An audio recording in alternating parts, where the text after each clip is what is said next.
it that way, but every plan I've ever submitted showed the door in the front. And I said, well, I've seen some with the door on the side. He said, he never seen mine. So well, you read on the case to begin with, and also you know what went on. Yeah, but I wasn't there on the original. The plans, the building plan wasn't part of it. It was zoning issues that started very early on. The original plan was handed to Miss Blakely and her mother and them from Jerry Farr's daddy himself. It showed the west side. It showed a wall on the south side. They were never going to use that as parking. They had the intention to work with them. I mean, you know, trying to work with them. I mean, we're dealing with an 83-year-old lady that they're being hard to deal with because they're changing things just like you said. Things are being changed and it's just uncalled for because they're not abiding by the ordinance. And then again, the ordinance also said, and I mentioned to talk to him, that he said nowhere in it did it tell him he had to put more than a 4-foot gate or a 4-foot fence in the front of his building. Well, the agreement according to that plan was an 8-foot fence all the way around on the east side and on the north side. I mean, that was originally in there to block all your lawnmowers and your trailers that he's got out there and everything else, and move that density dumpster too. Yeah, all that's supposed to move permanently. That was all in All right, well, I think, is it the, I don't know what action to take. I mean, there's no action to take now. He's not going to get a CO. And he's not here to talk about it. And he's not here to I have a answer. question, Yeah. only because I don't know, if he doesn't get a CO and he moves that building, he operates, how long can he operate that building without receiving a CO? Is there a duration? Yeah. If we don't put one on there, can he just operate as is forever? You put one on there by default. His building permit has to be renewed. You renew it for a certain number of days. You don't renew it indefinitely. So in a certain number of days, it expires and When does his building permit expire now? It has already expired, it needs to be renewed, and typically it gets renewed for 6 months. I think I looked at it and it expired, I want to say it was November.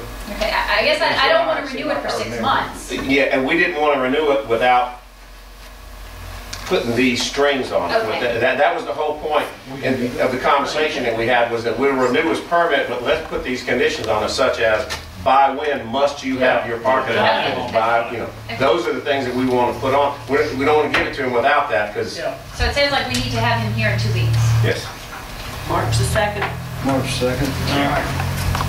Okay. Is that for We have, I want to say something. I think that, you know, everything is workable, but does anybody know how long the Farrs have been there? They've been there a long time, so they've been tax-paying citizens for a long time, and I think flexibility needs to be shown on both sides and get working through these things, because they have been in this community a very long time. They have, but they got neighbors around there, Ronnie, too, that's been there longer than what they have. Well, I understand that, and that's why they need to work it together. We need to work it all out and get a compromise. I think that we're heading in the right direction. I do believe it's going to struggle, but I think it's kind of starting to happen. And there's going to be 1 or 2 little issues there that I hope we get worked out. The rest of it is probably going to be fine. They're probably going to be good neighbors when it gets there. I'll put it on the next agenda for 1 second. And I'll try, I don't know how to really get in touch with the Farrs. He found out about this, once it was put on the agenda. Yeah, he called me and said that it was on the agenda. All right, Jim, we have... The only other item I have here, Mayor, is we pay for Claire Leatherwood's services as a zoning enforcement officer through grant funds. According to Stacy, in one of these audits of our books, they have discovered that we don't have a written contract with Claire, and apparently we did not make the terms of her engagement clear in our minutes anywhere.